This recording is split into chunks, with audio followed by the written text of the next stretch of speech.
your ex have a buyback clause? In this video, I'm going to explore the idea of your ex having a buyback clause. That is, although they ended things with you, they always think that they can take you back whenever they want. As always, please like this video if you enjoyed it. Please follow me for more breakup recovery content.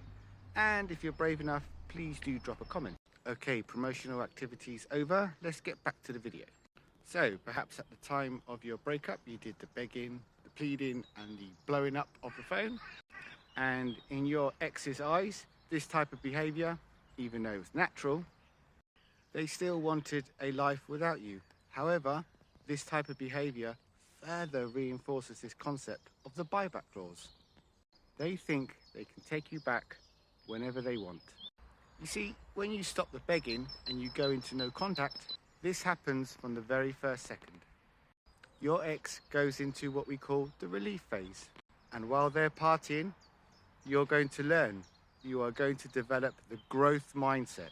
You see, there's a lot of debate out there online as to who comes out on top after a breakup. Now, you as Dumpy may not appreciate it right now, but if you have a growth mindset, you will always be better off, regardless if you're going through a breakup. However, you don't get this mindset automatically by being virtue of a Dumpy. You have to actively choose it. Your ex, at the time of the breakup, viewed you as the problem. In their eyes and in their mindset, they don't need to change. And because of the power dynamic at the time of the breakup, namely you're begging and you're pleading, well, they have a false sense of attractiveness and they believe that they have a buyback clause over you. Let's see. So, whilst your ex is in the relief stage, and I know nobody likes to hear that word, but remember, after your breakup, what your ex does or doesn't do, it's just not your concern anymore. Your only concern during their relief stage is to recognize that the rejection and the anger you feel should be your motivation to change, should be your motivation to grow, and there should be no limits. So, how do we develop this growth mindset? Well, there's lots of self-help books out there, but in the context of your breakup, I'll give you some pointers in this video. People with a growth mindset embrace challenges when they occur. More than likely, your breakup was completely unexpected. So, the challenge you'll face immediately is a life without your ex, and facing the challenge of all the emotional chaos. During your relationship, your ex, to an extent, had processed already their emotions regarding the breakup, but they didn't process their emotions fully. Therefore, during their relief stage, they use unhealthy distractions to process their emotions. This is a form of emotional escapism. If you want to grow after your breakup, you are going to have to process and deal with your emotions. But for your ex, the reality of life without you is fine for now, because they have the buyback clause, right? I mean, they can get you back whenever they want, right? During your breakup, there is no greater challenge, and indeed no greater act of self-love than going into no contact. So, big pat on the back for those of you doing no contact. Remember, you are doing no contact not to get your ex back, but to create the necessary emotional and physical distance from your ex so you can process your emotions and so you can regroup. So, why do you need to regroup? Well, you need to learn. This is another aspect of having the growth mindset, the desire to learn. I don't mean learning a new instrument or how to make a decent cup of coffee, although that helps. No, you are going to learn about yourself. Cheesy, I know, but it's true. There are no limits to learning about yourself, but amongst many things, you might learn the following. You are going to learn to establish and uphold boundaries. You are going to learn to never to tolerate disrespect. You are going to learn that you are your own source of happiness. You are going to learn that your attention commands a premium now. You are going to learn that you will never beg for someone to stay in your life again. You're going to learn to build a new life, a wonderful new life. And you are going to learn that you are not a buyback option. But during your breakup and indeed your healing journey, you're going to have setbacks. You know, maybe you break no contact. Maybe these learnings take time. But don't worry. Look, as part of developing the growth mindset, you will need to understand that you need to persist in the face of setbacks. You see, persistent effort will see you through. You just need to give it your best shot. If you do break no contact, just go back into no contact. Don't feel any shame. Don't feel any embarrassment. Just trust in the process.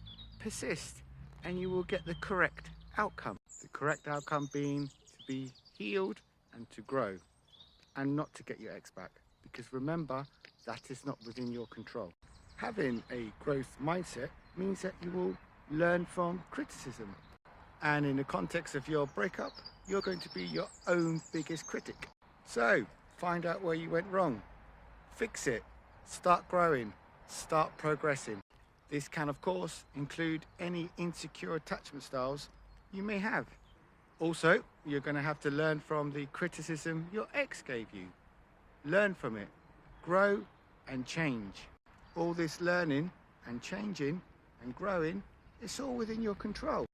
You see, all this learning and growing, this will be the key difference between you and your ex. They've got no motivation to change. Remember, you were the problem, and they've got the buyback clause, right? So, as mentioned, your ex enters into the release stage after the breakup. But all those distractions will come to an end. Maybe the rebound didn't exactly cut the mustard. Maybe the partying got all boring. Maybe they're hardly ripping up trees in the dating world. Maybe you were just a good person, you know, that only just wanted the best for them, loved them, and just wanted a loving relationship with them. So for your ex, the reality of life without you starts to hit home. But they have the buyback clause, right?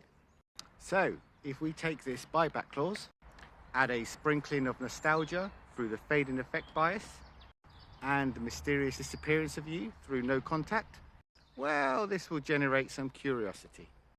So, what does your ex do to satisfy their curiosity? Well, they'll test the strength of their assumed buyback clause through the use of breadcrumbing. And as always, we ignore breadcrumbing. Not as a tactic to drive up the anxiety within your ex whether their buyback clause is indeed valid. It's to show yourself that you have learned and grown. To show yourself that you will not give your attention away so cheaply to somebody who was so lucky to have you in the first place. So where does that leave things between you and your ex? Are you in a stalemate? Well, not necessarily. Regardless as to whether you want to reconcile with your ex or not, your intention after your breakup should always be to heal and move forward. Grow and build a wonderful new life. So new connections can come in, and those new connections can flourish. And you are in complete control of that. What you don't have control over is whether your ex comes back with genuine intentions to reconcile and perhaps exercise their assumed buyback clause. And if they do, and if you've developed the growth mindset, you have learned the importance of self-love, and you've learned to value yourself, then you need to show your ex the following. You took the hard steps to learn and grow while they partied. You processed all your emotions on your own. You cried when you had setbacks, but you persisted. You doubted yourself, but you proved yourself wrong. If you show them this and not tell them this, then they'll realize it's just too late to get you back. Because there is no buyback clause. Why?